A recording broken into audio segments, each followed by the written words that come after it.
Olá, boa tarde a todos e a todas.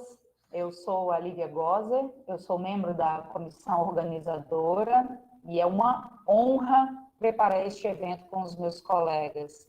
Sejam muito bem-vindas, muito bem-vindos ao primeiro seminário em rede da UFSB, que ocorre até o dia 14 de agosto, durante todo o dia, com início de mesas às 10 horas, às 14 e às 16 horas, e com conferências às 19 horas. Este é um evento idealizado pela reitoria e organizado pela Progeac, em parceria com a Protic, a Proex, a Proaf, a ProPPG, com apoio da Propa e da ACS, tendo a participação das unidades acadêmicas, da Comissão de Ética dos Servidores e das representações estudantil e técnica em educação na organização da grade de programação.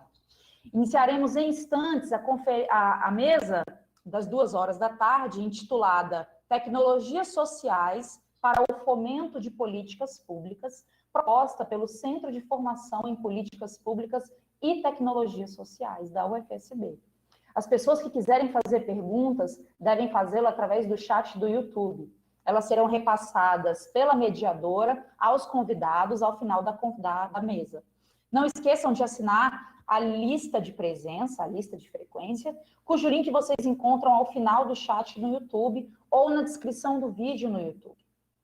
Essa mesa, ela será mediada pela professora Silvia Quimo, que é decana pro tempore e também professora do Centro de Formação em Políticas Públicas e Tecnologias Sociais no campus Jorge Amado.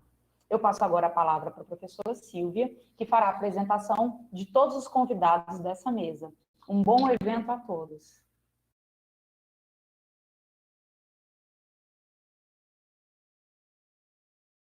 Oi, pessoal, boa tarde a todas e todos. Eu sou a professora Silvia Quimo, sou formada em Arquitetura e Urbanismo e tenho mestrado e doutorado em Desenvolvimento, Sustentabilidade e Meio Ambiente.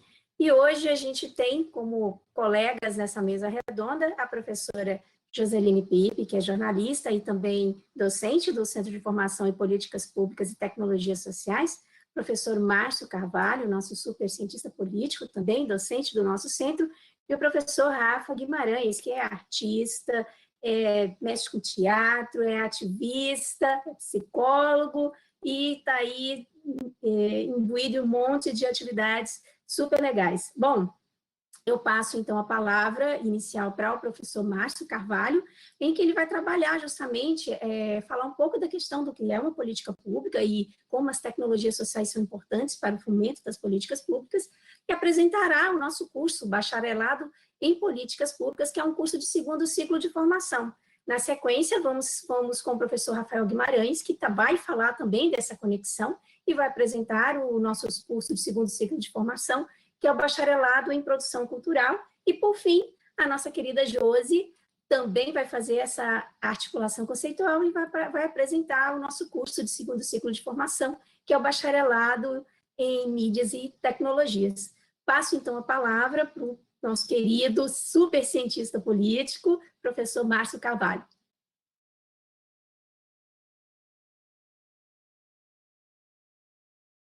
Boa tarde, pessoal.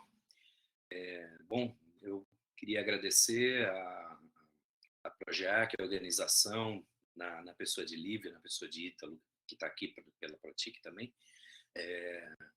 pelo convite, e agradecer a todos que já estão acompanhando aí a nossa apresentação do Centro de Formação em Políticas Públicas e Tecnologias Sociais. Eu vou começar de um jeito bem convencional.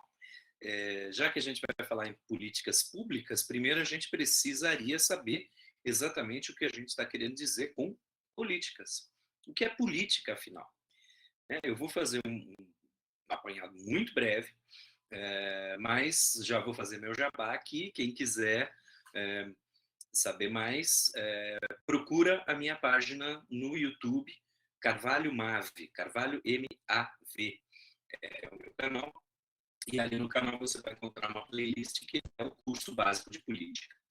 Bom, a gente pode ter um monte de definições a respeito do que é política, mas eu fico aqui com uma definição que eu vou chamar de operacional, quer dizer, de como funciona no mundo. A nossa sociedade, qualquer sociedade complexa, é uma sociedade em que as pessoas são diferentes, têm funções diferentes e têm interesses diferentes também, né? Então, como é que eu faço como é que um grupo qualquer faz para que o seu interesse seja abordado pelo Estado, pelo poder público? E esse é o modo da política. A gente poderia, os grupos saírem no braço e decidir qual vai ser o grupo que vai dominar, mas não é assim e ninguém quer que seja assim que funciona. Então, o processo político é o processo em que diversos interesses de grupos diferentes vão colocar os seus argumentos e colocar suas necessidades e, por exemplo, chegar a transformar o interesse em uma decisão. Então, por exemplo, um grupo, um bairro, moradores de um bairro podem, eventualmente, ter o interesse de que as ruas de seu bairro sejam asfaltadas, né? Eles vão ter que se organizar de alguma maneira para fazer uma reivindicação, para demonstrar esse interesse e tentar tornar esse interesse uma decisão. E essa decisão é tomada nas instâncias, normalmente nas instâncias da política formal, câmaras de vereadores, assembleias legislativas, Congresso Nacional. Muito bem, mas vamos supor que um grupo, esses moradores de um determinado bairro, consigam fazer com que a Câmara de Vereadores aprove um asfaltamento para o seu bairro. Agora a gente vai ter que fazer.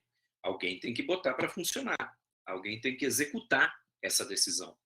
E é por isso que a gente diz que existe um poder executivo, que são as prefeituras, governos de estado, executivo federal, né, com a presidência e seus ministros.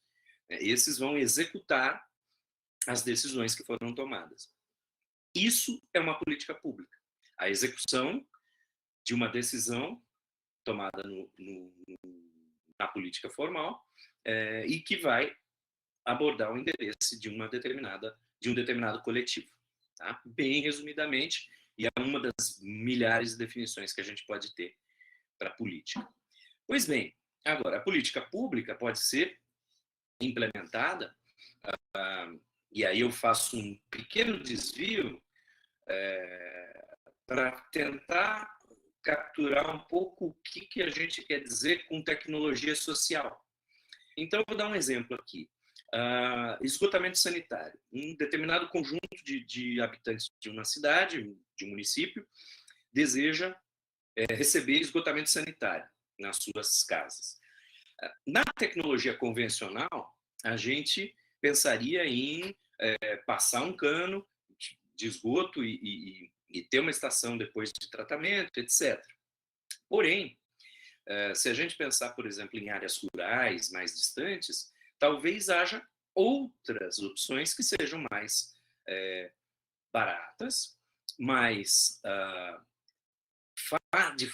mais fácil implementação e principal para a gente falar em tecnologias sociais, que possam ser apropriadas por aquela população.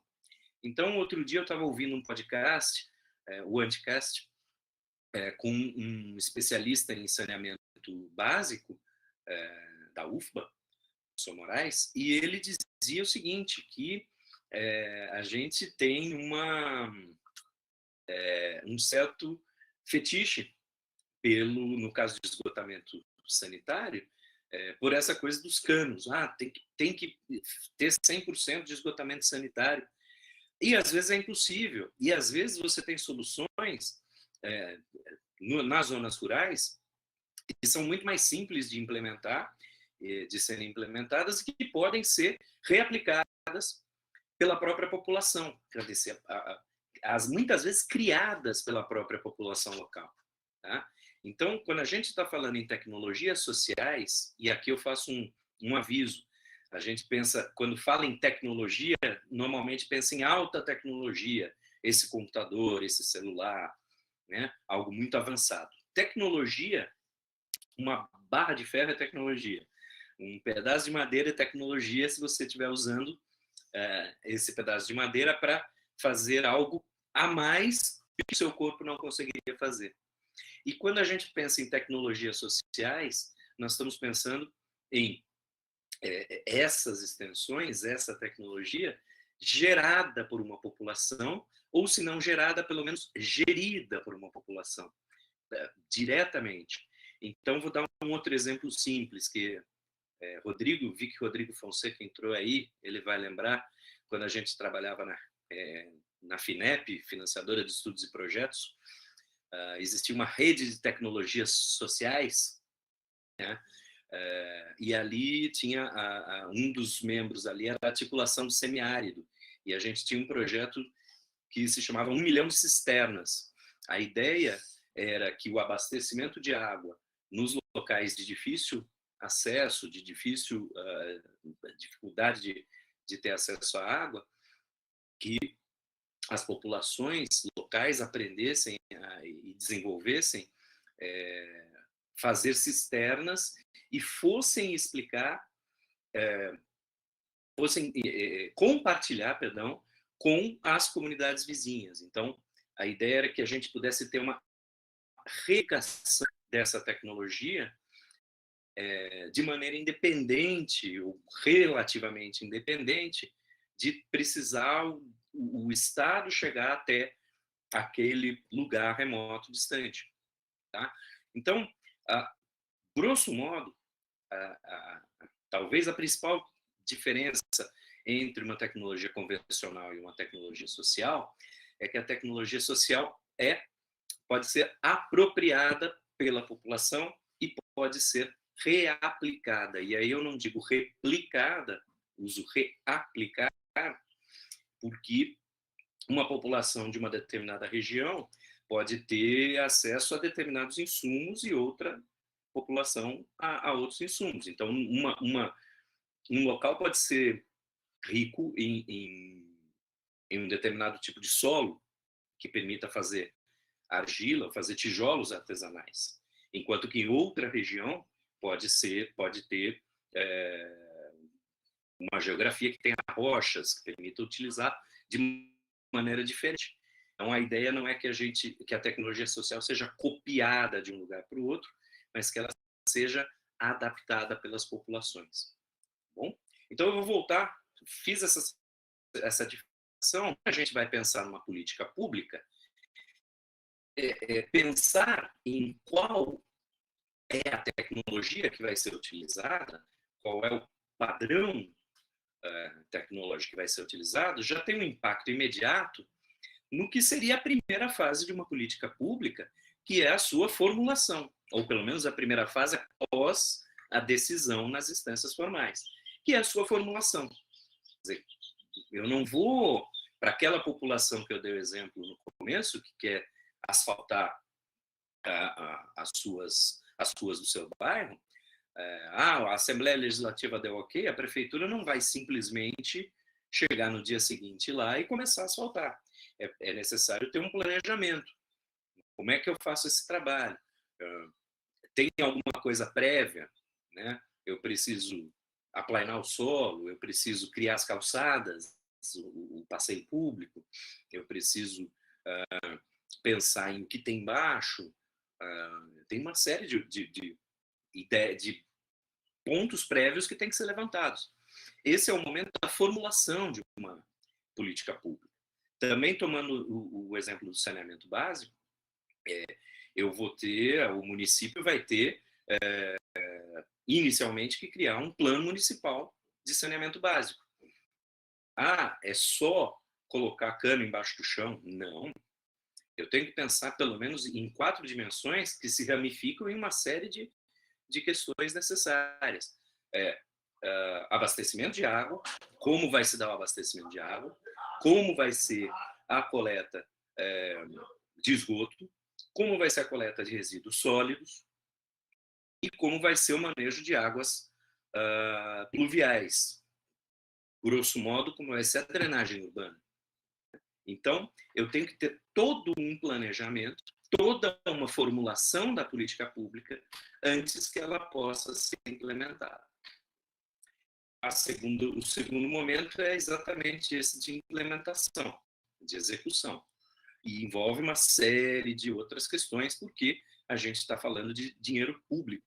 A gente não tem um prefeito, qualquer órgão, autarquia do governo federal, do governo estadual, que seja, não tem um talão de cheque ali e fala, vou contratar fulano para fazer. Não, tem que ser feita uma licitação,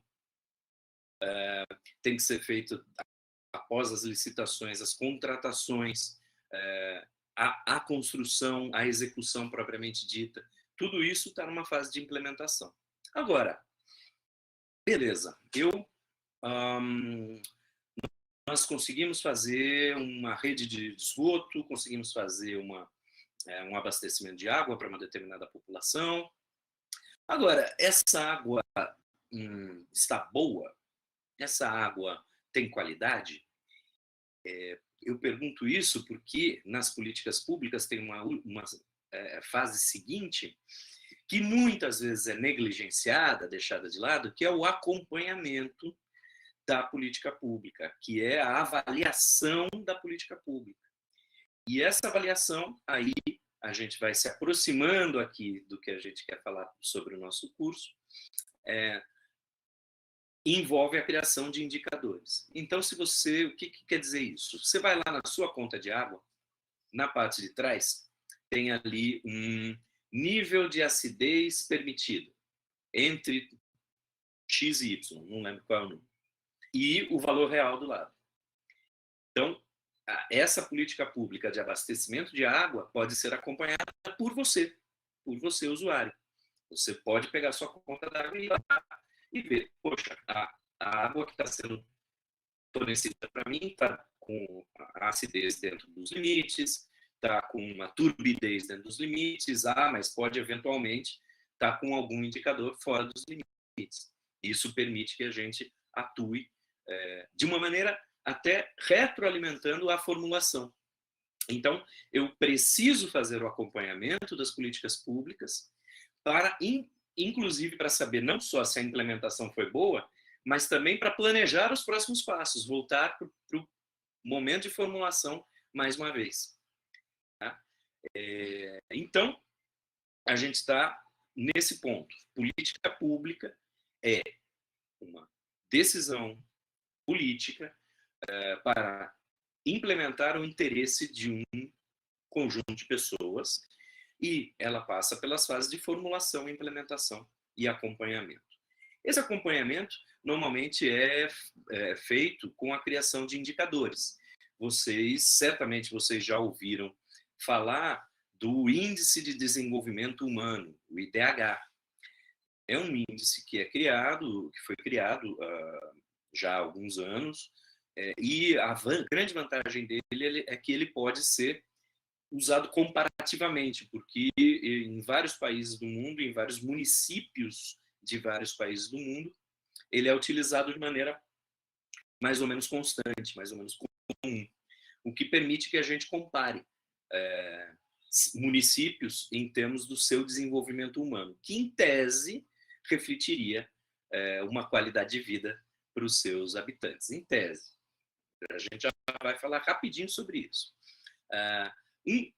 Eu vou dar um exemplo de um outro indicador, só para a gente poder fazer uma comparação interessante, que é o índice Firjan de municípios, da Federação de Indústrias do Rio de Janeiro. Esse índice usa algumas variáveis um pouco diferentes, né, do que o IDH e acaba dando resultados também um pouco diferentes. Vou, por exemplo, pegar a comparação do IDH municipal, vou pegar para a cidade de Itabuna, né? A classificação estadual em termos de IDH de Itabuna é o 5º município com maior IDH do estado da Bahia. Tá? Em tese, isso poderia significar que é o município, o 5º município para se viver melhor nesse estado, em tese. Porque se a gente pega o IFDM, que é o Índice Firjan de Desenvolvimento Municipal, Itabuna, por esse índice, é o 50º município de maior classificação. Ele está na posição 50. Então, a gente precisa pensar que esses índices padronizados têm que ser usados com certo cuidado. A gente precisa entender como eles são criados, como eles são construídos. Então, para seguir no exemplo, o IDH utiliza, por exemplo, para o quesito saúde, apenas a longevidade, ou seja, a expectativa de vida. Por que ele usa só isso? Porque imagina-se que dentro da longevidade estão refletidos, por exemplo, mortalidade infantil. Se a mortalidade infantil é alta, a longevidade cai. A expectativa de vida cai, na média. Se você tem... E a mortalidade infantil pode ser alta por uma série de motivos, mas, por exemplo, por falta de saneamento básico. Então, o que está pressuposto nessa ideia do IDH, utilizar a longevidade para todo o quesito saúde, é a ideia de que ele engloba uma série de coisas. O índice Firjan, por outro lado, já vai especificar melhor.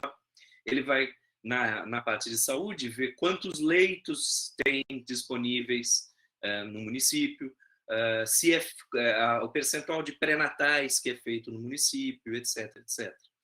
Então, a gente precisa compreender os índices, tá?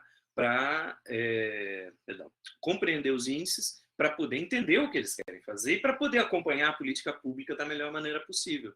Então, e aí entra o nosso bacharelado em políticas públicas. A nossa ideia foi criar um curso de segundo ciclo que passe por essas fases de formulação, implementação e acompanhamento de políticas públicas, mas tomando como foco o que a gente chamou de um observatório de políticas públicas. Então, a ideia é de acompanhar as políticas públicas para tanto poder avaliar a sua execução e implementação, quanto retroagir e se tornar um subsídio para ONGs e governos municipais da região, inicialmente, com informações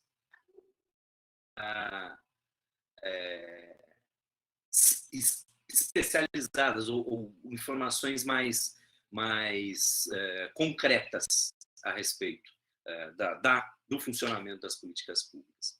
Então, eu sou o líder do GT, do grupo de trabalho, que está propondo o bacharelado em políticas públicas. Eu gostaria de apresentar para vocês aqui uma matriz completa do que está sendo proposto. Isso ainda não foi aprovado em Consune, portanto, pode mudar, tá bom? Eu vou primeiro mostrar uma matriz completa. Espero que esteja razoavelmente visível, que fique razoavelmente visível para vocês. Eu sei que está um pouco pequeno, mas é para dar uma ideia, na verdade, da organicidade. Quem é nosso aluno já e quem é nosso professor sabe que a Universidade Federal do Sul da Bahia funciona num regime de ciclos, né? Então, a gente tem o primeiro ciclo e o segundo ciclo. Então, até alguns meses atrás, os bacharelados interdisciplinares estavam nos IACs e nos cursos de segundo ciclo em centros de formação. Isso dificultava, de uma certa maneira, a gente fazer uma conexão entre o primeiro e o segundo ciclo. Agora, essa conexão fica mais simples. Eu consigo ter aqui um primeiro momento de formação geral, já atualizada para a nova formação geral, e tenho componentes obrigatórios do BI Humanidades e optativos do BI Humanidades, mas que já são obrigatórios para o bacharelado em políticas públicas. Tá? Então, o curso de políticas públicas já está entrelaçado, já consegue ficar entrelaçado com o bacharelado interdisciplinar. Em humanidades, primeiramente, mas nós queremos que o curso seja aberto para todos os egressos de qualquer BI e de qualquer licenciatura interdisciplinar dessa universidade, ok? Eu chamo a atenção para esses componentes curriculares que estão marcados de azul, porque a gente já está tentando incluir aí a extensão curricularizada nessa proposta. Se me permitem, eu vou colocar mais especificamente o primeiro ciclo, focalizado aqui, e vocês vão ver que nesse primeiro ciclo, os componentes do BI Humanidades que estão aqui,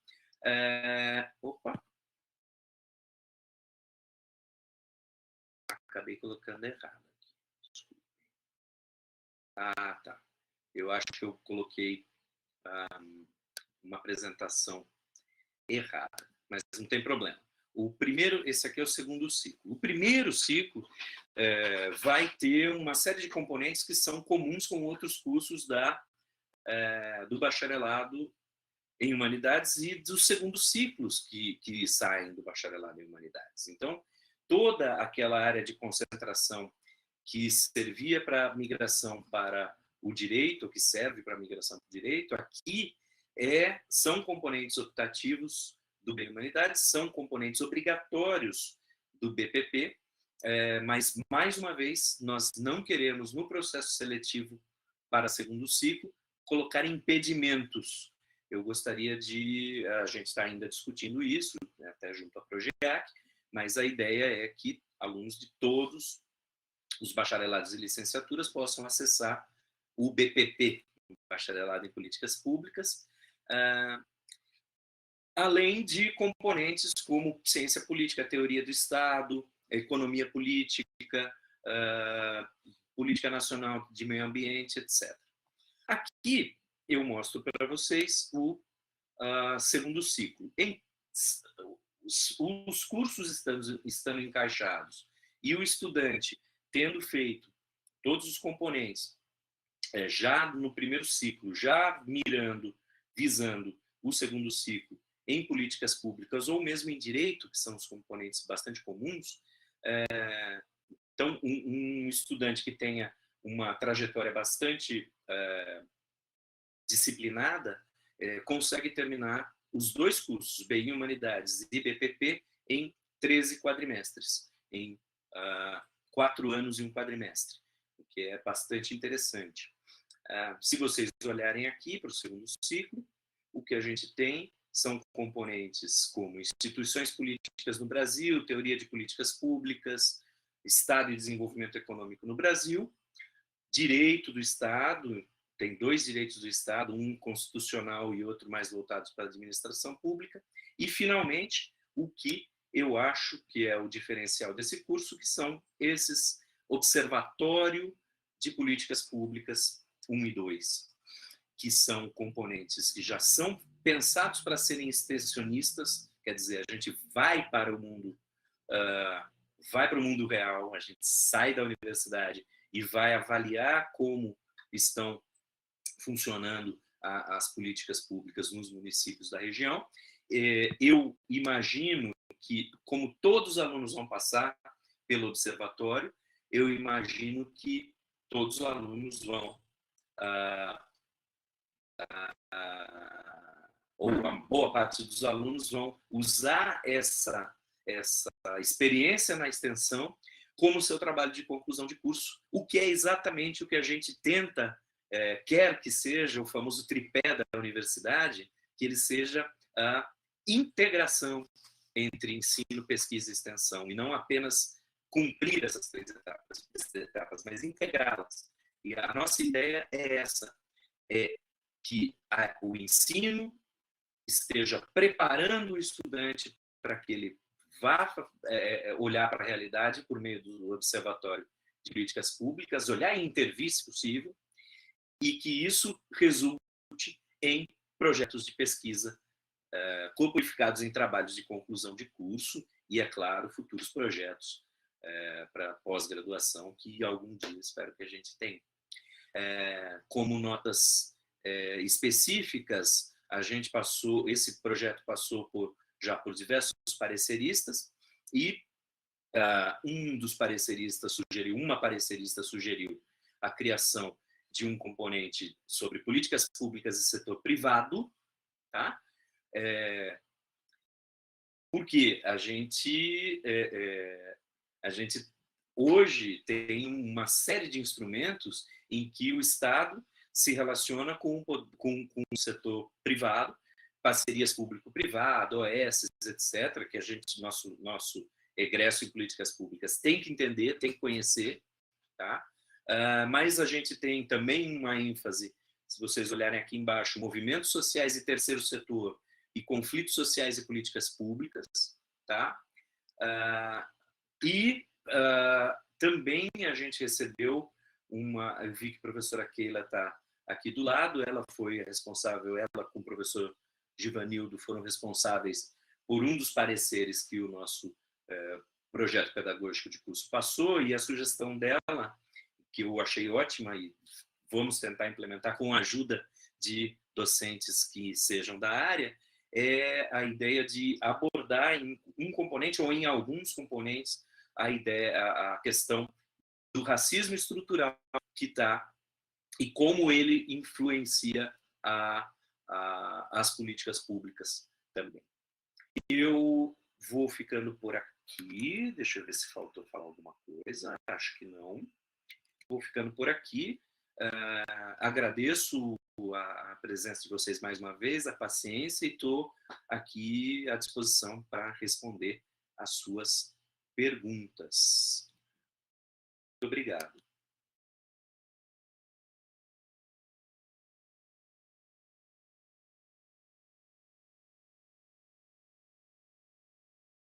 Muito obrigada, professor Márcio Carvalho. Passo agora, né, para o nosso colega, nosso artista, professor, psicólogo, produtor cultural e ativista, professor Rafael Siqueira de Guimarães. Rafa, com você.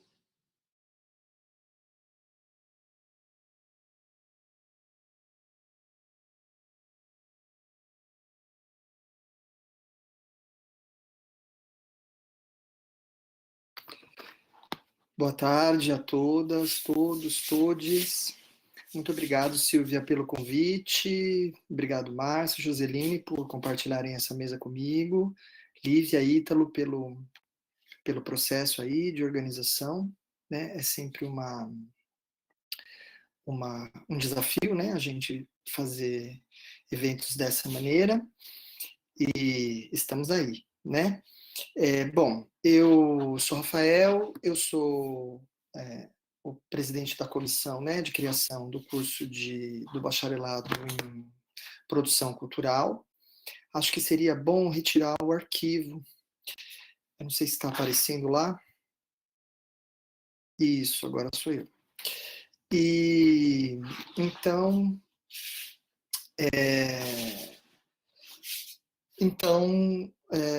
eu vou rapidamente, né, dando continuidade aqui no nosso debate, contar um pouco para vocês o que é o nosso curso de bacharelado em produção cultural, como que ele vem sendo pensado já há algum tempo.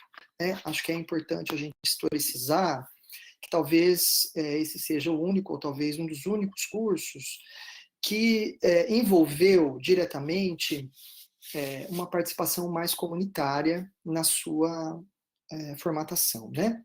Então eu vou fazer uma breve historicização sobre o curso, pensando o seguinte, né? Primeiro, lá atrás, com o início da formação da universidade, no documento que as pessoas conhecem mais, né, que é o plano orientador da universidade, lá já constavam, né, na primeira versão do plano, tanto na primeira como na depois que é a que hoje é válida, né? Já havia um espaço, né, de debate sobre a questão das tecnologias do espetáculo, enfim. Então, desde lá, isso porque houve, né, atores e atrizes sociais que participaram da formatação e da luta política que acabou criando a Universidade Federal do Sul da Bahia. Então, Isso daí é um primeiro marco para a gente começar a falar. Claro que antes disso eu não vou fazer uma historicização anterior, mas mais como um documento legislativo, né? Que legisla, legislativo no sentido de que ele legisla a organização da universidade. Então lá você já tinha o espaço para isso, inclusive na primeira versão do plano orientador, o Centro de Formação em Artes, ele ficaria no campus de Itabuna. Né? Por quê? Porque a gente conhece a nossa região e sabe, né, do histórico de artistas, produtores culturais que nós temos na nossa região, né? Que não se restringe a nomes como o Jorge Amado, né? E, ao contrário, a gente tem uma profusão muito grande, né, e de gente conhecida nacionalmente, né? Então, a gente poderia falar de muitas pessoas na área do teatro, né? Mário Guzmão, Zélia Lessa, né? Equio Reis, enfim, todas essas pessoas que estiveram e algumas que estão aí, né, lutando pelas artes e pela cultura na região. Acontece que, quando a universidade se iniciou, numa segunda versão, né, o Centro de Formação em Artes ele foi transferido para a cidade de Porto Seguro. Né? Quando eu cheguei na universidade, em 2014, eu sou do grupo do primeiro concurso da universidade, e eu sou produtor cultural, artista, já tinha, né, a minha formação como produtor cultural anterior, eu me encontro com alguns colegas, né, que também já haviam trabalhado com a produção cultural e, enfim, e também começo a participar de encontros que, na época, a gente tinha o IAC como uma das unidades, a outra unidade era o Centro de Formação em Tecnociências e Inovação, né? Cujo decano, à época, era o professor Ricardo Khalid. E ele, quando chega, né, ele veio da UFBA, ele é um engenheiro, mas com uma abertura muito grande e uma relação muito grande com a comunidade, é uma pessoa da região, né, de Itabuna, e ele começa a fazer encontros na cidade, né, para apresentar a universidade, para levantar demandas, e eu participo com ele de algumas dessas reuniões, e outros colegas também. Eu participo de algumas dessas reuniões, em especial com a classe artística e a classe que trabalha diretamente de algum jeito, com a cultura. Né? Então, essas reuniões foram muito importantes para levantar, assim, demandas, né, que muitas dessas pessoas participaram do processo ou acompanharam o processo das audiências públicas de criação da Universidade Federal do Sul da Bahia e aguardavam, né, a criação de cursos voltados para a classe artística e cultural. Então, a partir dessas reuniões, a gente vai levantando, né, e aí eu acabo levando essas demandas para alguns seminários pedagógicos nos anos de 2015 e 2016, e a gente seguiu debatendo isso, né, e compondo também com outras artistas e outros artistas, né. Somando-se a isso, tem uma pesquisa importante realizada no programa de pós-graduação em Economia da UESC, que é de um artista e também administrador, produtor cultural, que é o Eli Isidro. Ele realiza, né, um levantamento sobre a economia criativa no eixo Itabuna-Ilhéus, e essa pesquisa ela vai compondo com a gente esse levantamento, né, de como existe uma deficiência na formação, né, na área de produção cultural. Né? E mais para frente eu já vou explicar um pouco melhor sobre como que a gente compreende a produção cultural. Né? Então, já nos anos seguintes, né, entre 2017 e 2018, a gente começa a fazer uma articulação com artistas, produtoras, produtores, conselhos de cultura, para formatar, né, um curso de produção cultural que viria, então, a ser formatado já em sua fase final, já na sua versão atual dentro do Centro de Formação em Políticas Públicas e Tecnologias Sociais, né? Então, por que um curso de produção cultural, né? Acho que é importante dizer que existem poucos cursos de bacharelado em produção cultural no Brasil. A maioria, a gente tem alguns cursos de tecnólogo em produção cultural, muito voltados especificamente mais para a logística da produção de espetáculos ou de eventos, né? Os cursos de tecnólogo são bastante voltados para isso, ou para a formatação de projetos e captação de recursos na área de cultura. E a gente tem, basicamente, dois grandes bacharelados, são os importantes, os conhecidos no Brasil, que é o bacharelado em produção cultural da UFBA e o bacharelado em produção cultural da Universidade Federal Fluminense. Os dois cursos, né, de bacharelado em produção cultural são bastante distintos. O da UFBA está ligado à Faculdade de Comunicação, e o curso da Universidade Federal Fluminense está mais ligado ao Centro de Artes. Então, né, o curso de bacharelado em produção cultural da UFBA, ele tem mais essa perspectiva de formação no trabalho de captação, no trabalho e também no trabalho, de certa forma, logístico da produção, e o curso de produção cultural da Universidade Federal Fluminense, além da parte logística, ele tem uma parte de mais técnica, no sentido de formação técnica para algumas ações da produção mais técnica, como iluminação, sonorização, enfim, né? Então, eles têm um pouco essa diferença. Um está mais ligado também para as tecnologias do espetáculo, vamos dizer assim, e um está mais ligado à questão da gestão cultural e da captação de recursos, enfim. Então, a gente tem esses dois cursos, né? E a partir, né, da pesquisa realizada, desse levantamento de demandas, da nossa própria trajetória e da criação do Centro de Formação em Políticas Públicas e Tecnologias Sociais, a gente propõe, né, com essa versão final, um curso de produção cultural que ele um pouco congrega essas duas questões e uma terceira demanda, que é uma demanda do Centro de Formação, que são as tecnologias sociais, né? Então, a gente propõe um curso de produção cultural, né, que não compreende a produção cultural nem só desde a perspectiva da produção de espetáculos, né, ou de espetáculos, eventos, exposições, e também não só voltado para a questão da gestão cultural. Então, o nosso curso ele tem 3 eixos, né? O primeiro é gestão e logística cultural e das tecnologias sociais, que vai fornecer subsídios, né, para a formação de gestoras e gestores na área cultural. E quando a gente está falando de gestoras e gestores, não são só gestoras e gestores públicos, mas também de organizações não governamentais, de coletivos, porque a gente também entende que esses cursos de produção cultural mais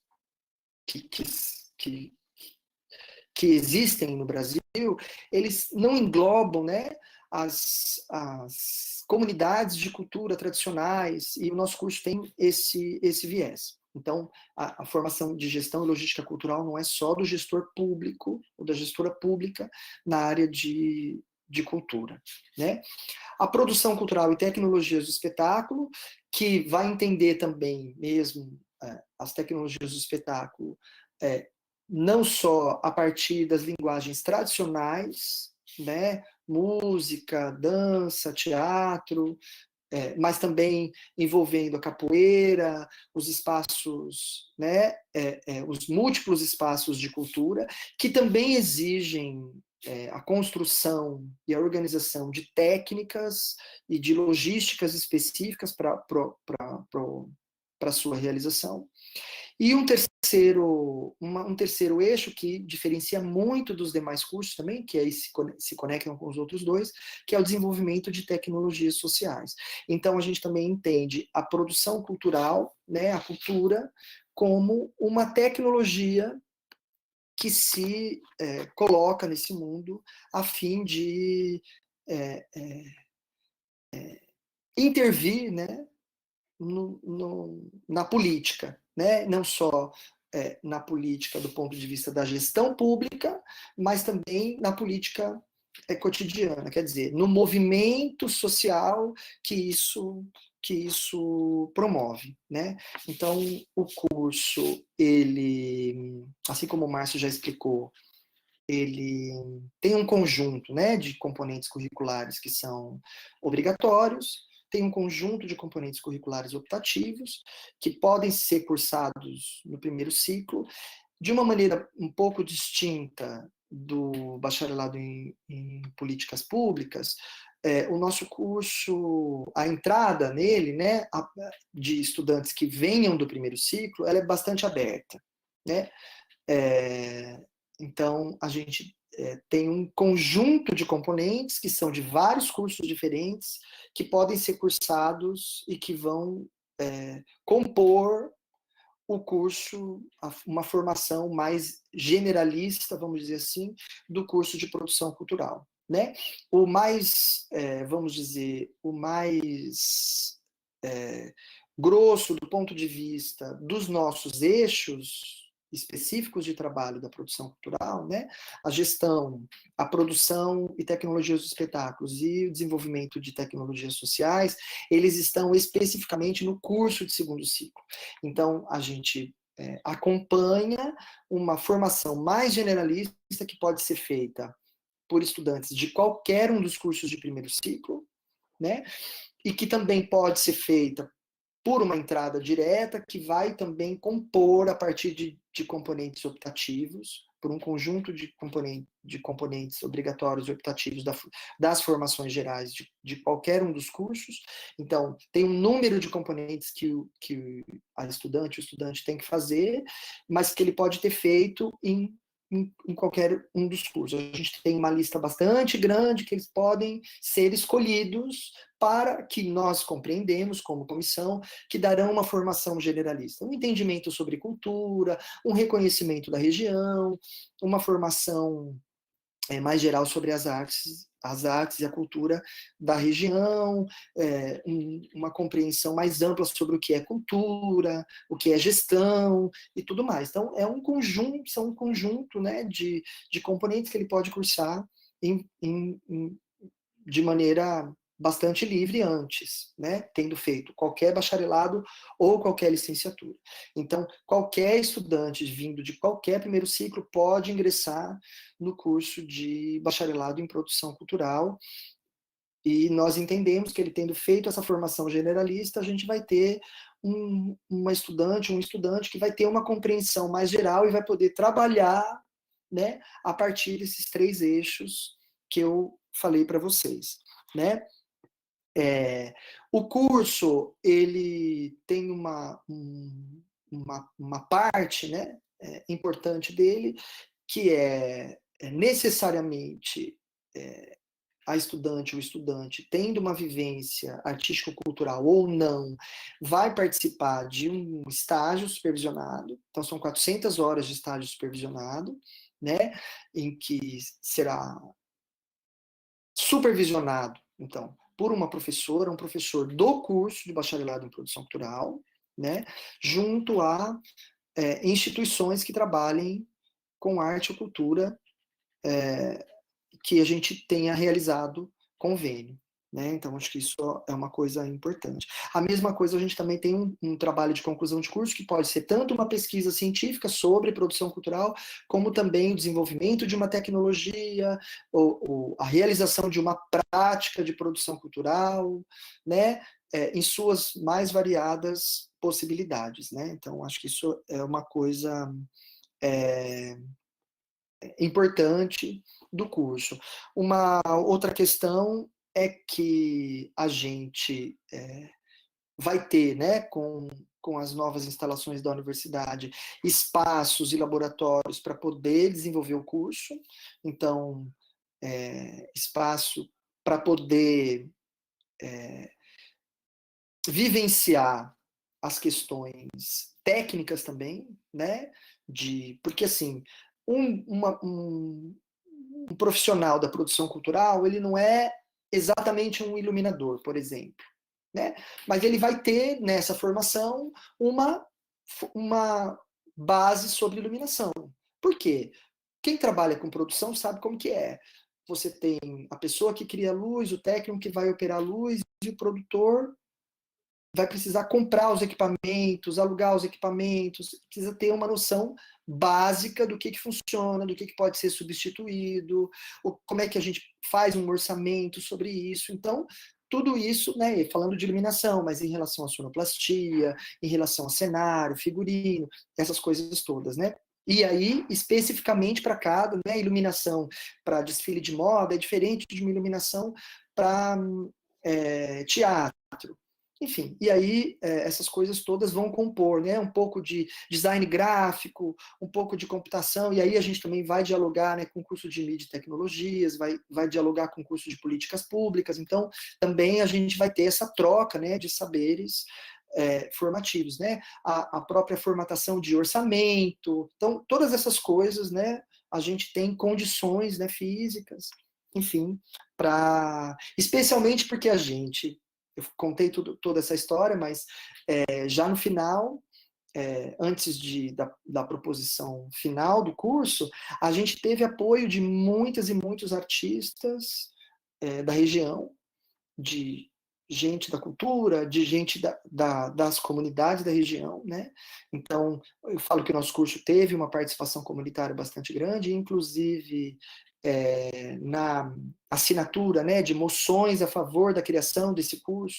Então, os conselhos municipais de cultura, né, de Itabuna, de Itacaré, secretário de cultura de Ilhéus, isso para falar de instituições, mas outras muitas e muitos artistas que acompanharam, né, esse processo, e eu digo que o nosso protocolo não foi feito por docentes ou pela comissão, né? Foi feito também numa luta conjunta de artistas que se sentem contempladas com esse curso, né?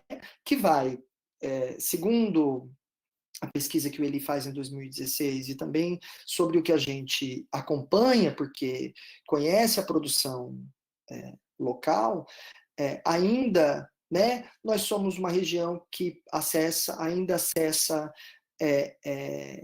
minoritariamente os recursos, né, estaduais, federais e internacionais, então nem se fala, né, como a gente acessa pouco esses recursos para a produção cultural. Então, um profissional que tenha esses conhecimentos básicos, né, para buscar esses meios, né, também no momento de crise que a gente está passando, mas que a gente sempre passou, vai ser muito importante, né, e assim, para a construção de possibilidades de fomento, né, e uma pessoa produtora cultural, diferente de muitas e muitos colegas da produção, que às vezes são produtoras e produtores de outras áreas e não das artes ou das culturas tradicionais. Então, não tem um conhecimento sobre, né, e acaba sendo como uma pessoa que vai fazer corte em orçamento, que não considera, né, a criação. E a perspectiva do nosso curso é ao contrário, né, é pensar esse movimento, né, que é um movimento formativo importante, em que a gente encontra que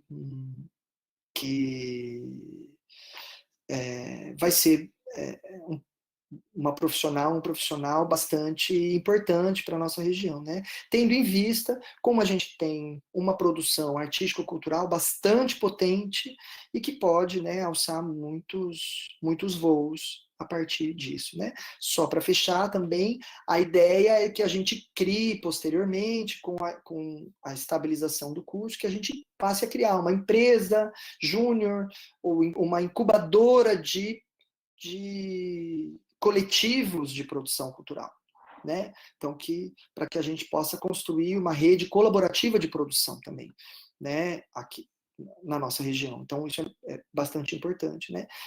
Que a gente tenha pessoas que se dediquem especificamente a isso, né? Porque a gente tem, assim, fotógrafas que às vezes tem um trabalho que não tem como, né, ter uma produtora, um produtor específico, contratado só para si, mas que a gente possa construir, né, movimentos colaborativos de produção, e que a universidade possa funcionar como uma incubadora desses coletivos, né, de produção cultural, que vão agir nas suas diferentes áreas, né, e isso inclui-se aí toda a área de produção cultural, né, conteúdo para web, gastronomia, eventos, turismo, os espetáculos, né, artísticos, as comunidades tradicionais, bibliotecas, museus, moda, enfim, né, todas as áreas, audiovisual, todas as áreas da chamada economia criativa. Qualquer coisa, estamos aí à disposição para qualquer coisa que eu possa ajudar. Quero agradecer muito aos colegas de comissão, né, professor Felipe de Paula, Ana Cristina Santos Peixoto, Sandra Neves, né, que foram colegas importantes na construção desse projeto, e a todas e todos os artistas e produtoras culturais que assinaram e que compuseram com a gente, né, em especial os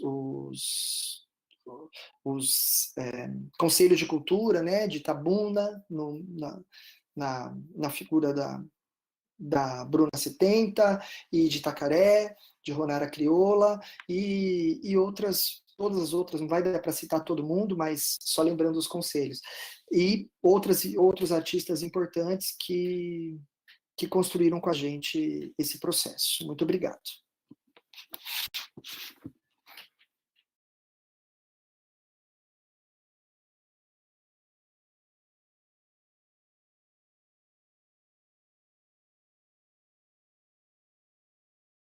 Muito bem, muito obrigada, professor Rafa. Vou passar agora para a nossa amada jornalista, professora Josi. Por favor, professora, a palavra é sua.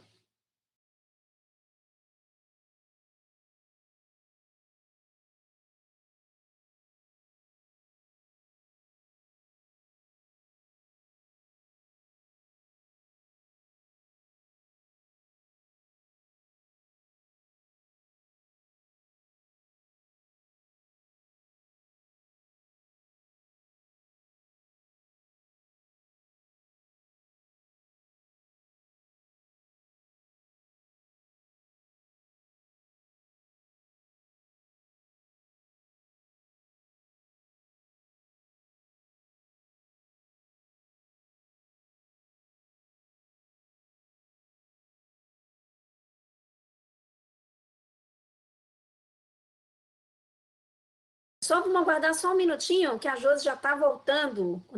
Já voltou. Bom, Josi, tudo certo aí?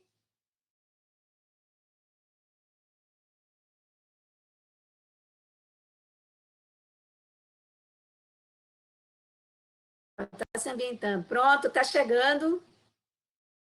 Chegou!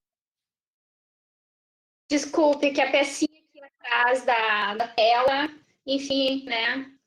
Caiu minha conexão aqui agora, pessoal. Agora acho que podemos começar. Obrigada, Silvia, pela apresentação. Beleza, com você.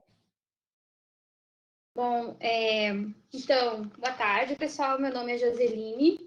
Tá? Para quem não me conhece, eu atualmente, né, estou atuando como assessora de comunicação da universidade. Enfim, trabalho aqui vim para a UFSB em 2016, né? Então já temos aí alguns anos de UFSB, né? Aproveito esse início de fala para cumprimentar a professora Silvia, o professor Márcio e o professor Rafael, né, que são meus companheiros de mesa. Quero cumprimentar e agradecer a Lívia e ao Ítalo também pela gentil introdução e pela ajuda técnica aqui nesse evento, né? E parabenizar a comissão organizadora, né? pelo belíssimo evento, né, que está sendo esse primeiro seminário em rede da UFSB. Bom, o tema dessa mesa, então, tecnologias sociais para o fomento de políticas públicas, tem tudo a ver com o nosso novo centro de formação, né, o Centro de Formação em Políticas Públicas e Tecnologias Sociais, que a gente, desde o início, uma relação afetiva com essa temática, a gente apelidou de PopTechs. Então, esses 3 cursos, políticas públicas, o bacharelado em políticas públicas, o bacharelado em produção cultural e o bacharelado em mídia e tecnologia, eles são muito próximos do bacharelado interdisciplinar em humanidades, que é a base, né, comum para esses 3 cursos de segundo ciclo, né? E nesse momento, não, desde o ano passado, eu estou à frente da comissão de elaboração do PPC desse curso de mídia e tecnologia, que é da área de comunicação, né? Então, ciências sociais aplicadas, está no lugar certo aqui no PopTechs. Então, a gente está trabalhando na proposta desse curso, né? E ele não foi aprovado ainda, né? Ele já está na Câmara de Graduação, então creio que dentro em breve ele vai, enfim, cumprir todos os trâmites para ser aprovado, né? E nesse momento nós estamos naquela fase de aparar as arestas, né? Então, nessa etapa de finalização da produção do PPC, sempre aparece alguma mudança.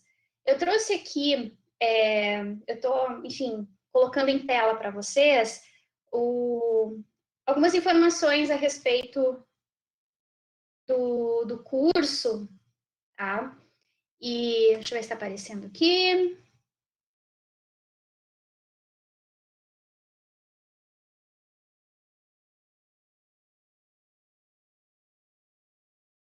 Alô, vocês estão me ouvindo?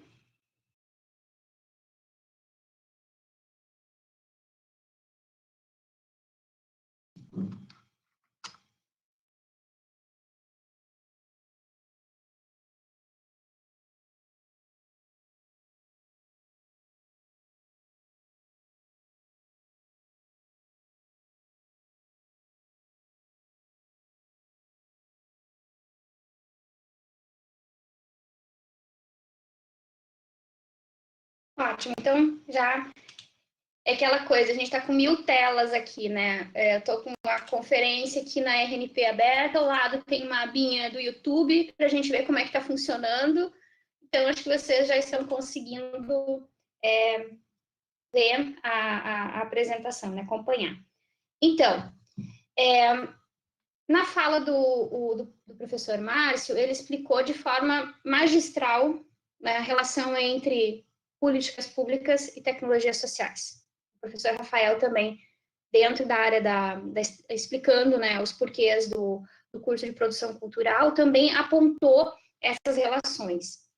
Quando a gente está falando em tecnologia social e política pública, né, a gente não tem como desvincular esses elementos da visibilidade, porque a gente sabe que aquilo que não é mostrado, aquilo que não é visto, não é compartilhado, muitas vezes não existe. E se não existe midiaticamente, é muito fácil a gente pensar que não tem existência real, né? Então, a ideia de pensar nesse curso de mídia e tecnologia, juntar esses 2 elementos que, desde sempre, são intrincados, né, dentro dessa perspectiva das tecnologias sociais, é um dos elementos inovadores desse curso. Bom, o curso de mídia e tecnologia, tá, eu não vou falar em termos de histórico do curso, eu só posso dizer para vocês que pensar no curso de comunicação em Itabuna já é uma história antiga, vem desde os primórdios da UFSB, lá desde 2014, né?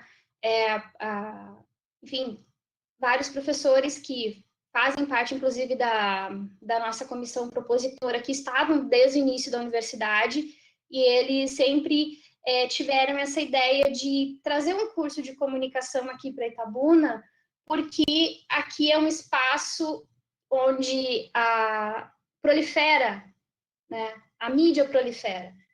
Claro que a gente não pode dizer que existe, enfim, que existe um tipo homogêneo de mídia. Nós temos aquelas mídias mais visíveis, né?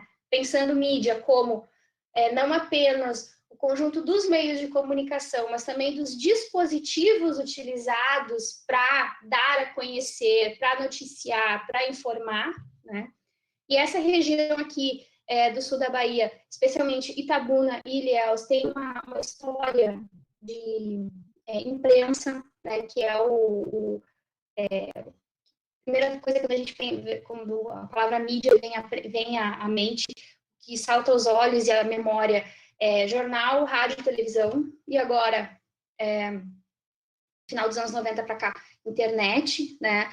E esse contexto regional aqui, ele é muito rico nesse aspecto, e ele tem muitas propostas inovadoras também. Para vocês terem uma ideia, é daqui de Itabuna, um dos jornais online mais antigos do país, tá? Que é o Jornal A Região, que teve seu primeiro site em 1996.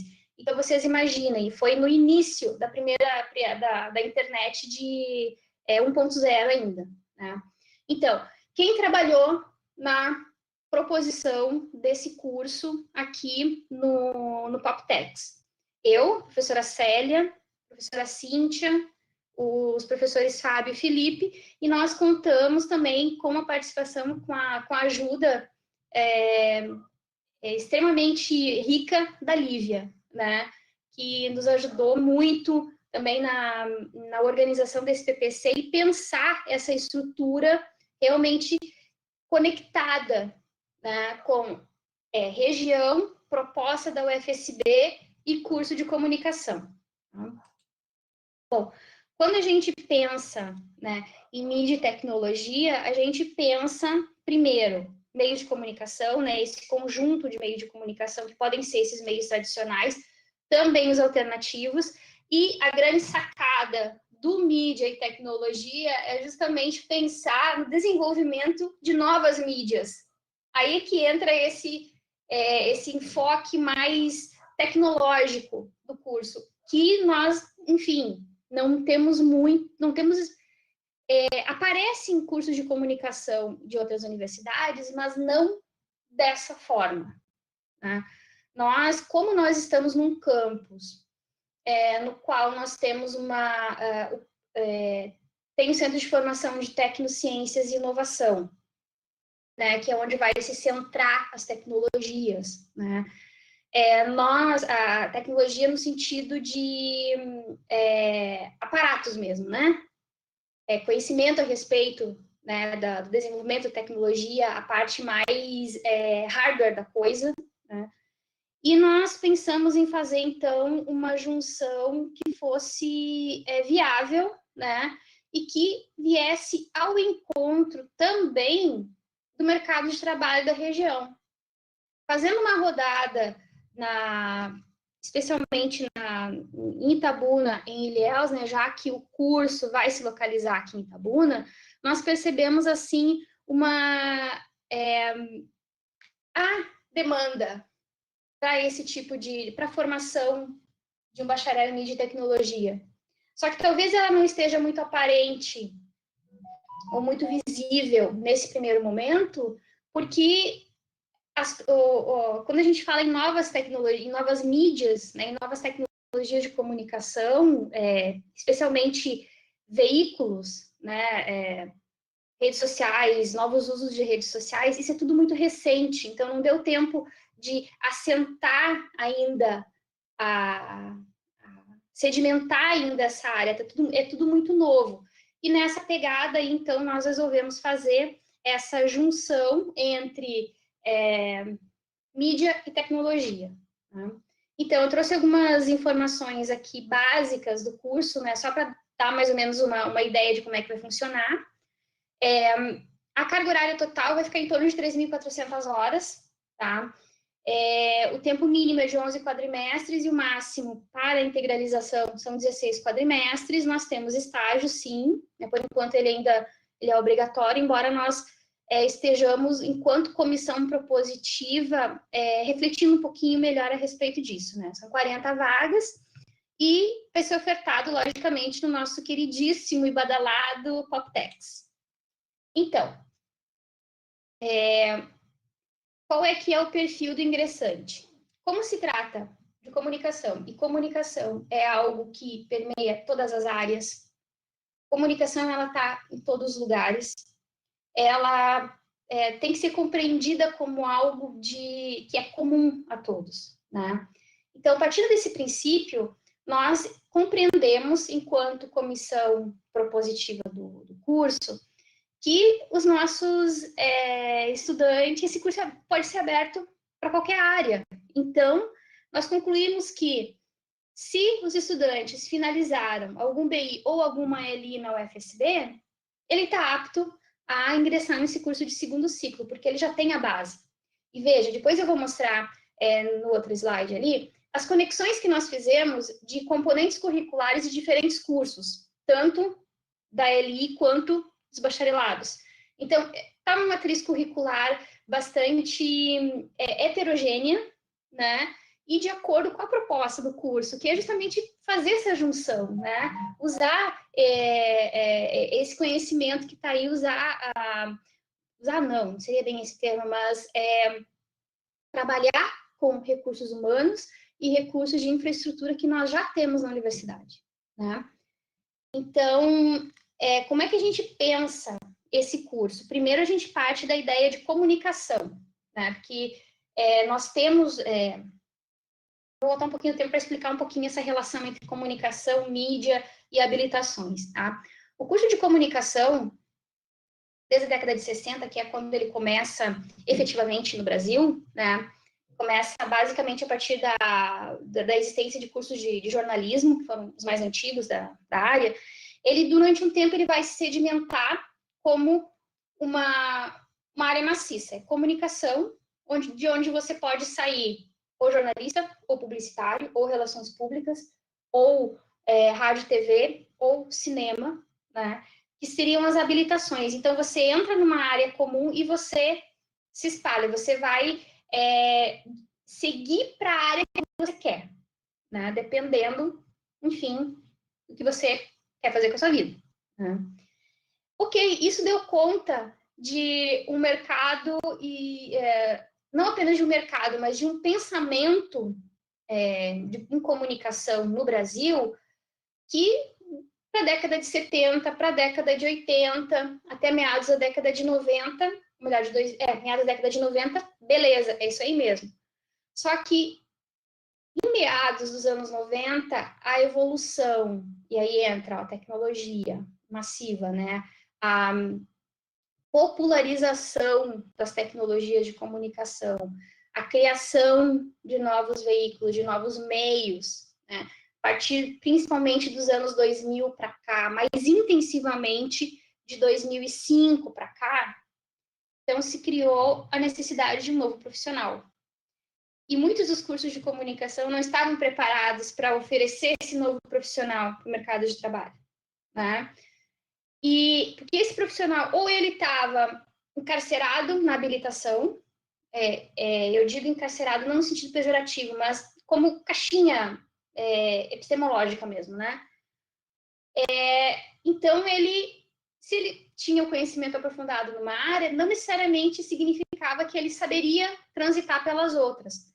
E o nosso curso aqui, a proposta é inverter esse ciclo, porque a gente não parte da comunicação compartimentada, a gente parte dela como relação, e essa relação como um processo, né? Esse contato do emissor com o receptor, por um canal, por uma mediação, ela sempre está em constante mutação, e isso exige o quê? Repensar não apenas a epistemologia da área, mas principalmente os processos. E quando a gente se depara com um avanço tecnológico rápido, constante, a gente se depara também com a necessidade, né, de adaptar essa mensagem a esse meio. E aí o que acontece? Aquilo que lá na década de 60 ainda, o Marshall McLuhan, que é um filósofo canadense, ele dizia que o meio é a mensagem, né? Enfim, durante muitos anos aí ele foi relegado aos porões da área da comunicação. Agora a gente está retomando o Marshall McLuhan com outro olhar, justamente por quê? Porque realmente o meio é a mensagem. Se nós pensarmos em termos de, por exemplo, redes sociais, o que é uma mensagem de WhatsApp? Uma mensagem de WhatsApp, ela foi pensada para o WhatsApp. É aquela caixinha ali, aquele número X de caracteres que muitas vezes define a tua mensagem. Então, o conteúdo tem que ser preparado para aquilo ali. E nesse sentido também, a gente refletiu muito no grupo, né, na hora de propor esse perfil, né, de curso, porque a gente não queria que se pensasse, ok, mas nós vamos trabalhar com mídias digitais. Não, não é só isso. Mídia não é única e exclusivamente mídias digitais. Existem outras, existem as mídias tradicionais. A gente está vendo agora a influência e a necessidade de repensar o rádio, né? Na semana passada mesmo, os colegas lá da comunicação da Federal do Rio Grande do Sul lançaram um livro a respeito de metodologias de ensino via rádio. Veja só, né? Então, a necessidade, as contingências que nós estamos vivendo nesse período aí de pandemia nos leva a repensar essas práticas. E nesse sentido, o Midtech, ele vem ao encontro dessas necessidades, tá? Então, como é que é esse curso maravilhoso? Desculpem o merchan, tá? Mas eu já falei para a Silvia anteriormente, olha, me desculpe, mas eu vou fazer merchan do curso, tá? Me perdoem se eu estiver sendo piegas, mas enfim, é isso que eu vou fazer. É para a gente entender melhor como é que funciona essa coisa, né? Então, aqui eu trouxe um exemplo de matriz que pode ser alterada, lembrando que o PPC ainda não foi aprovado. Então, nessa matriz aí, nós vemos algumas componentes do BI de Humanidades, da licenciatura em Matemática e suas tecnologias, né? E do BI de Ciências. O que a gente puxou desses cursos de primeiro ciclo aí? Nós puxamos basicamente as áreas epistemológicas de compreensão, né, da sociedade e da metodologia das humanidades, que são esses quadrinhos amarelos que nós temos aqui, né? Nós puxamos lá do pessoal da ciência, né, do BI de Ciências, algoritmos e técnicas de programação para computadores. Por quê? Se eu estou lidando com tecnologia, eu prioritariamente vou ter que lidar com essa interface homem-máquina. Né? A gente não pode se furtar de trabalhar com os algoritmos, com a programação. Né? Então, é justamente aí que reside esse novo profissional. Né? É nessa junção entre você saber o que é o conteúdo, a função desse conteúdo, como preparar e como levar esse conteúdo até a audiência, né? Ou seja, todo o processo, toda a cadeia, né, da comunicação, que é o que a gente prevê nesse curso aí, que é o grande diferente, né? E lá da licenciatura em Matemática, Computação e suas tecnologias, nós trouxemos, então, computadores de transformação social e programação orientada para objetos. Isso nesses cursos no primeiro ciclo. Então, o estudante ou a estudante, né, que se interessar pelo Midtech, ele ou ela pode iniciar em qualquer curso, né? Pode cumprir, enfim, as CCs obrigatórias que poderão ser creditadas, validadas, né, convalidadas depois da entrada no segundo ciclo, tanto no BI de Humanidades, quanto no LI de Matemática, quanto no BI de Ciências. E com o detalhe que estudantes das outras licenciaturas e dos outros bacharelados também são bem-vindos, porque se a gente for pensar em termos de condensação de carga horária, e aí tem uma planilha que eu acho bárbara, que é essa aqui. Gente, hoje, juntando a CC de primeiro ciclo com as CCs de segundo ciclo específicas do MIDTech, aí está o curso Bacharelado em Mídia e Tecnologia para vocês. Tá? Nós fizemos um esforço e até digamos assim, uma reflexão epistemológica, inclusive, para fazer esse jogo de carga horária entre componentes teóricas e componentes laboratoriais, porque a grande maioria do nosso curso é laboratório, né? Então você vai colocar a mão na massa, tanto em produção textual, produção multiplataforma, computadores de transformação social, cidadania e redes sociais, toda essa parte prática, ela está diluída no decorrer do curso, levando em consideração também que essa faixinha, essa trilha cor-de-rosa que tem aí em todos esses 11 quadrimestres, né, que seria a integralização mínima do curso, são as atividades de extensão. As atividades de extensão, elas estão diretamente ligadas ao curso e também estão ligadas a algumas componentes curriculares. Estágio. O estágio, nós inicialmente pensamos nele como obrigatório, mas essa situação, essa contingência, né, que a gente está vivendo hoje, da pandemia, nós verificamos que vários veículos de comunicação, blogs principalmente esses blogs, enfim, né, veículos de comunicação digitais, muitos deles pararam por falta de financiamento, né? Então, a pandemia, ela mostrou enfim, está gerando vários problemas na área de comunicação e na área midiática aqui da cidade, principalmente, né? Porque as pessoas não estão conseguindo se manter, né? Se você tem um blog, você está na rua vendendo anúncio, né? E muitas vezes isso, a tua renda depende de você fazer a cobertura de algum acontecimento.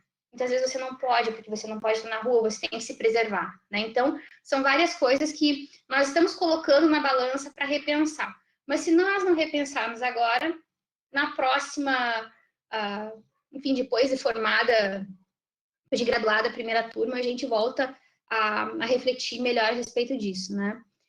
E nós temos também o trabalho de conclusão de curso, que são essas duas componentes aí, totalizando 480 horas, que é produção experimental 1 e 2, que é onde os estudantes, eles vão propor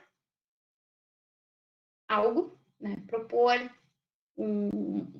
uma nova tecnologia, vão propor um produto novo, né? E vão experimentar, ou seja, vão desenvolver. Então, em um quadrimestre, você analisa, reflete, estuda, propõe, e no segundo quadrimestre você desenvolve esse seu produto final, tá? Ok, então, para que, no final das contas, e por que essa ânsia em juntar, né, mídia e tecnologia, e qual a relação disso com tecnologias sociais? Basicamente, se eu tivesse que resumir... Oi? Alguém falou? Bom, enfim, qualquer coisa vocês me avisem aqui. Senão, ó, vou falando, ó, dar a palavra para jornalista é isso, gente, ó. Azar, tô falando. Se eu, quando encerrar meu tempo aí, só me dá um toque aqui ou corta meu áudio. Bom, se eu tivesse que resumir o curso de mídia e tecnologia em pouquíssimas palavras, assim, menos do que uma frase, eu diria que ele é diretamente relacionado ao desenvolvimento de novas mídias. E esse desenvolvimento de novas mídias implica vários aspectos sociais, vários aspectos culturais e econômicos também. Principalmente o quê? Principalmente a apropriação dessas novas mídias de uma forma justa, de uma forma equalizada, acessível, né, para a comunidade, tá? Então, esse eu acho que é o nosso grande o diferente, né? O inovador e o que, de certa forma, causa certo medo, porque a nossa equipe trabalhou numa ideia nova. Nós nos baseamos, basicamente, tiramos algumas ideias, o curso de bacharelado em mídia e cultura, estudos de mídia da Federal Fluminense e do curso de produção em novas tecnologias da Federal de Pernambuco. E são 2 cursos que já há algum tempo trabalham nessa interface. Um, essencialmente pelo viés da comunicação, que é o da Universidade Federal Fluminense, e outro pelo viés da tecnologia da informação, né, que é da Federal de Pernambuco. E eu, então, agora, para finalizar, né, já que eu, enfim, já falei demais aqui, me empolguei, eu vou apresentar, então, os nossos colegas, né, os professores e professoras que fazem parte da nossa equipe, a quem eu agradeço do fundo do meu coração, em primeiro lugar, pela confiança de terem embarcado nessa ideia diferentona, né? E, em segundo lugar, por terem contribuído de forma abnegada, gentil e serem, enfim, críticos construtivos dessa proposta, né? Esse é um trabalho conjunto. Agradeço a equipe de proposição, né? O grupo de proposição do curso, e também a esses professores que são citados aqui, né?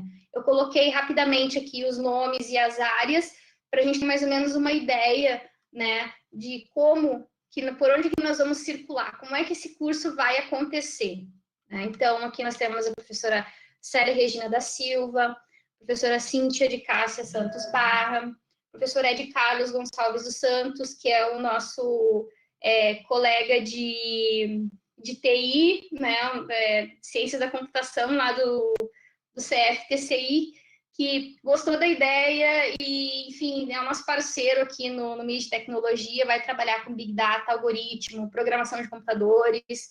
O professor Fábio Rodrigues Corniani, que está aqui desde o início também da UFSB, que sempre lutou por esse curso, né, sempre teve, enfim, vamos lá, vamos fazer, vamos pensar, né? O professor Felipe de Paula Souza, que trabalha também com produção audiovisual, a Francis Mari, que trabalha nesse viés aí da teoria da filosofia da história, as pluriepistemologias, né, a história das ciências das técnicas, que é muito importante para a gente entender esse processo, né, de desenvolvimento das tecnologias, desse colamento com a comunicação. O Guilherme Fosculo de Moura Gomes, que trabalha também nessa área da filosofia política, que agora está também, já faz algum tempo, na verdade, com o grupo de pesquisas avançadas em materialidades e ambiências, né, o GEPAMAT, trabalha com a filosofia e a comunicação, né, essas interfaces, né, com literatura também, enfim. Eu que estou aqui, que sou da produção multiplataforma, do jornalismo raiz, não tão raiz assim, porque tem que se renovar, né? A professora Lilian Reichert Coelho, que trabalha também em comunicação popular, comunicação, discurso e gênero, e o professor Márcio Carvalho, né? Que sempre nos ajudou, sempre trouxe grandes contribuições para essa ideia do curso de mídia e tecnologia, né? Que trabalhar com ciência política, a complexidade, a tecnologia do social, enfim, essa relação intrincada entre sociedade e tecnologia. E, basicamente, né, é isso que eu gostaria de tratar a respeito da relação em tecnologia social, políticas públicas, inserindo aí a importância da mídia e dos meios de comunicação. Eu deixo aqui alguns contatos, tá? O e-mail do Poptex.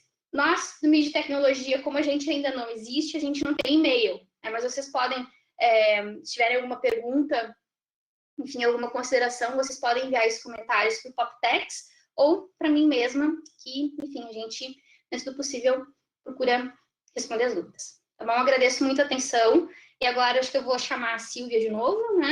Para a gente partir para a segunda fase desse nosso encontro aqui. Silvinha.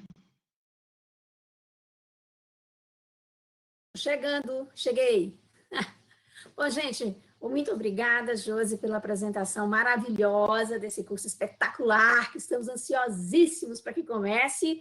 E vou ler aqui algumas perguntas que vieram no chat, tá? E aí, eu acredito, algumas são direcionadas. Essa primeira, por exemplo, é para o curso de Políticas Públicas, alguns são para o Mídias e Tecnologias, outros para o Produção Cultural, e à medida que eu for fazendo, vocês vão aparecendo, tá bom? Vamos lá. O Ricardo Del Mondes pergunta, poxa, da hora essa grade curricular em políticas públicas. Esse curso será a base para muitos estudantes que queiram seguir a carreira pública. Em qual cidade será ministrado? Bom, acho que essa eu posso responder. O curso é ministrado aqui mesmo, no campus Jorge Amado, em Itabuna. Tá? Venha, por favor, fazer esse curso com a gente, Ricardo. Vou passar para a próxima pergunta. Murilo, acredito que essa aqui vai para o professor Rafael. Murilo Castro, quem trabalha na área de empreendedorismo, na área de aquisição e venda de produtos culturais, esse curso é recomendado? Rafa?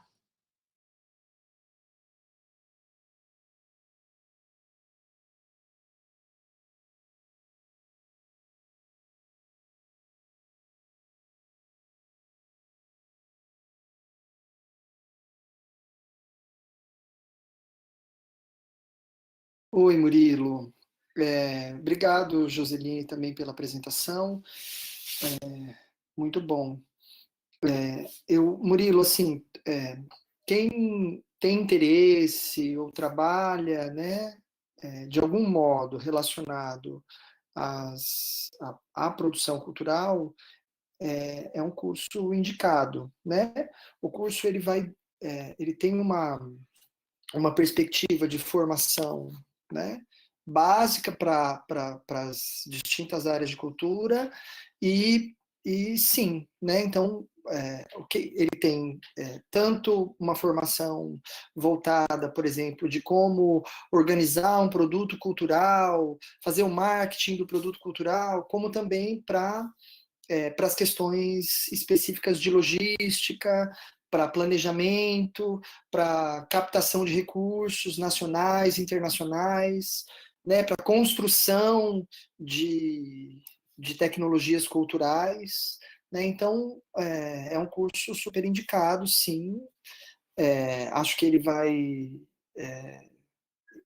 trabalhar com essas questões que te chamam a atenção, tá bom?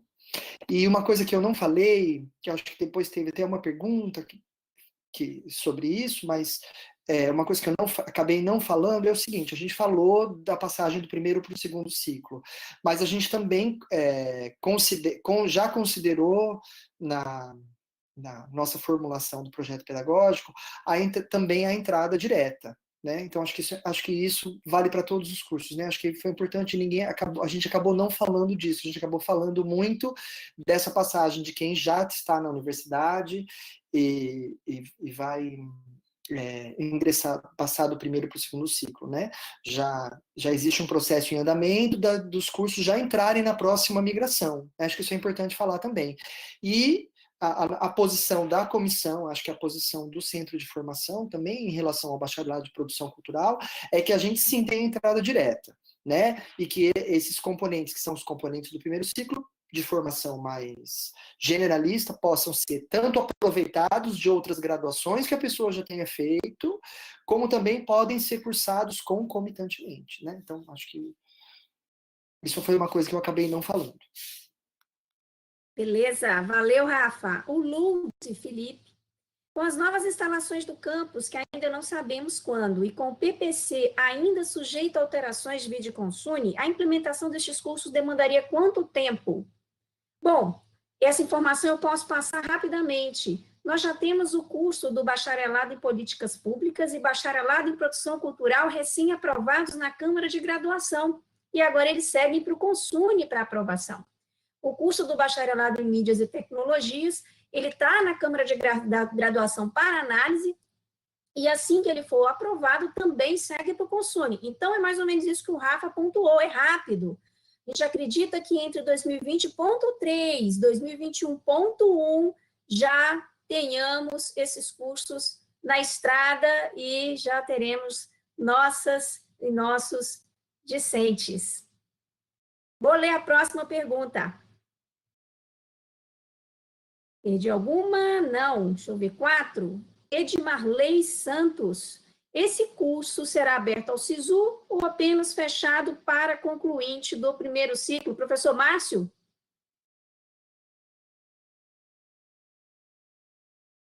Nós, como o Rafa falou, nós também previmos a abertura de vagas no SISU.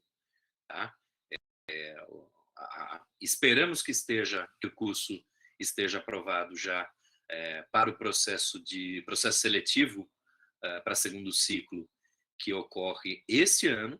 A gente espera que já esteja, e aí, na verdade, a gente começaria aulas do segundo ciclo já em 2020.3, se for possível. Mas também estamos prevendo a utilização de vagas que não sejam preenchidas aí pelo processo de migração no SISU. Mas acho que essa pergunta tinha sido feita para o curso de mídia e tecnologia, Josi. Então, respondendo, bom, os 3 cursos, eles vão seguir as mesmas formas de ingresso, né? Nesse primeiro momento, para migração, né? E futuramente, creio que os 3 também vão abrir para entrada direta no SISU. Né? Acho que enfim, um caminho mais ou menos lógico, né? Não sei, isso também, como o curso ele ainda está em processo de aprovação, a gente não tem como afirmar com 100% de chance, né? Sempre tem aquela margem de dúvida. Mas eu acho que os 3 cursos do Poptex, eles vão ter as mesmas formas de ingresso, porque a ideia é que eles trabalhem de forma conjunta, né? Então, enfim, isso aí a gente, um fazendo, o outro também vai seguir, né? Dentro das suas possibilidades, lógico. Bom, gente, um dos pareceristas externos, né, recomendou e ressaltou o forte vínculo do curso Mídias e Tecnologias Digitais com o curso de Artes. Josi, você pode falar um pouquinho sobre isso? Ah, sim, com certeza. Exato. Eu tenho muitas muitas observações que nós tivemos aqui dos pareceristas, né, que não deu tempo de falar, mas muito boa a colocação e realmente isso vale um apontamento importante. O curso de mídia e tecnologia, ele tem várias disciplinas não, várias componentes curriculares que tem essa pegada de design, né? Essa pegada de produção de conteúdo audiovisual, e isso depende diretamente das artes. É arte também, é uma forma de você encarar, né, a produção de conteúdo. E como a gente está trabalhando com visibilidades, né, é lógico que o pessoal nós vamos ter uma interação muito, uma grande afinidade, né, com tanto os docentes e as docentes, quanto também os egressos dos cursos de artes da UFSB, né? Estamos de portas abertas, todo conhecimento vem agregar, né? E a nossa ideia como a gente trabalha com comunicação, né, é muito amplo, se a gente afunilar demais, a gente corta aquele elemento crucial que é a criatividade, e isso a gente não quer cortar de jeito nenhum, porque é isso também que faz o diferencial do curso. E é na criatividade também onde residem essas possibilidades de pensar novas mídias e novas mídias que possam ser apropriadas pela comunidade. Tanto no desenvolvimento de mídias alternativas, e outras tantas possibilidades que nós temos hoje e que também vão surgir, né, com a experiência e a vivência também dos estudantes. Beleza, olha, essa pergunta eu acho que dá para todo mundo. Olha, Ricardo, novamente, um aluno estudante da UFSB do primeiro ciclo poderá ingressar em outros cursos de segundo ciclo com ligações em outras áreas dos saberes.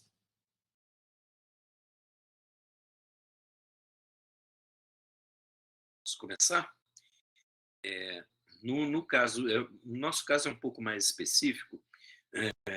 Nós começamos o grupo de trabalho, e, aliás, eu preciso fazer uma retificação aqui para agradecer a participação no grupo de trabalho do professor Paulo Bento, do professor Guilherme Fósculo e da Lívia Gozer, que está aqui, nossa apresentadora hoje, que está no grupo de trabalho da criação do BPP. Mas, enfim, nós começamos com uma matriz bastante livre. Entretanto, o curso de bacharelado, o bacharelado em políticas públicas, se enquadra no que se chama campo das públicas, que é um conjunto de cursos: administração pública, gestão de políticas públicas, todo um conjunto que vai ser avaliado pelo ENAD. Nossos estudantes, ao final do curso, farão o ENAD. E eu dei uma olhada nas provas anteriores do ENAD. Na verdade, são provas muito bonitas, muito interessantes mesmo, mas que fizeram com que a gente começasse a pensar em fechar um pouquinho a quantidade de optativas, porque tem um certo conteúdo obrigatório que a gente precisa passar e que vai ser avaliado lá na frente. Avaliação de políticas públicas. Tá vendo? Então, no nosso caso, a gente acabou ficando com um conjunto um pouco maior de componentes obrigatórios, mais do que os 2 outros cursos que foram apresentados aqui hoje.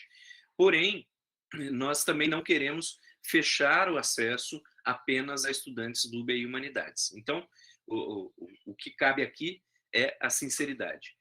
Todos os estudantes egressos de BIs e LIs da UFSB podem entrar no curso de políticas públicas. Porém, para conseguir completarem no prazo mínimo, os estudantes do BI Humanidades terão mais oportunidade de encerrar no prazo mínimo. Para os demais estudantes que vêm de outros cursos, é possível, é tranquilo, não tem grandes dificuldades, mas o prazo mínimo é que se torna muito pouco provável, tá bom? E mais uma informação que eu esqueci de passar: a gente está propondo o BPP como um curso noturno. Queremos capacitar a classe trabalhadora para o acompanhamento de políticas públicas. Passo. Beleza, pessoal? Acho que o nosso tempo está acabando, né? Não é isso, Lívia? Isso, parece que a gente só tem mais 10 minutos. Infelizmente, vou ler aqui só o comentário do nosso colega professor Milton Ferreira. Está nos parabenizando. Parabéns a vocês, Silvia, Márcio, Joseline, Rafa e toda a equipe do Poptex pelas propostas motivadoras, a consolidação político-cultural, recuperação socioeconômica regional. Valeu, colega, muito obrigada. E eu acho que tem uma pergunta super pertinente que cabe fazer para a Josi, é do nosso colega do CSC, professor Augustin.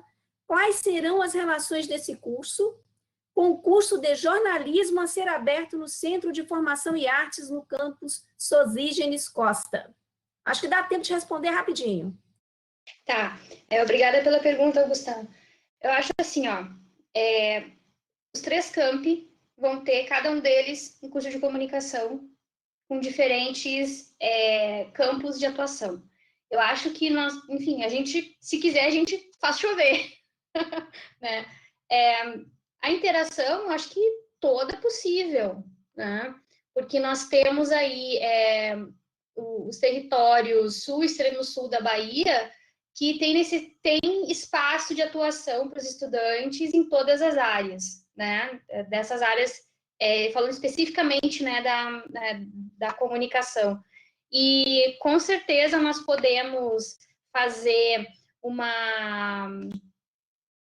enfim, fazer projetos conjuntos, acordos, enfim, seminários, eventos. Isso é só a gente sentar e conversar. No momento que os 3 cursos forem aprovados e começarem a rodar, né, vai da interação dos grupos, tanto docentes quanto também de discentes.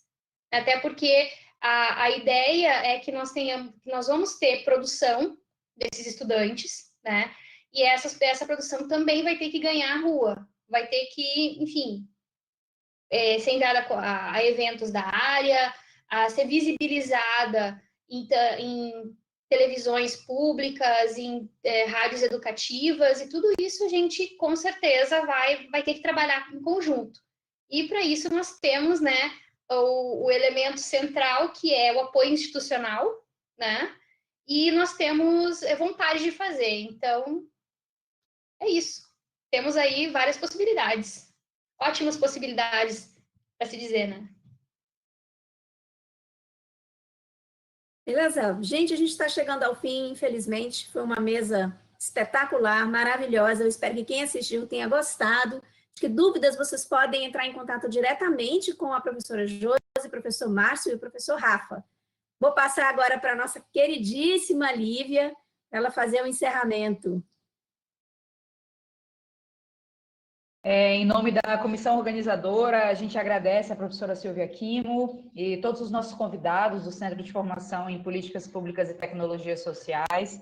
A gente agradece também a presença de todos e todas. A gente manteve uma audiência bastante interessante, as pessoas o tempo inteiro interagindo no nosso chat. A gente agradece por essa audiência e informamos que as próximas mesas vão acontecer logo mais às 16 horas. Então, não saiam daqui da sala. Mas, se vocês desejarem, vocês podem conferir toda a programação do evento no nosso site, tá? Até breve. Obrigada. Tchau, tchau.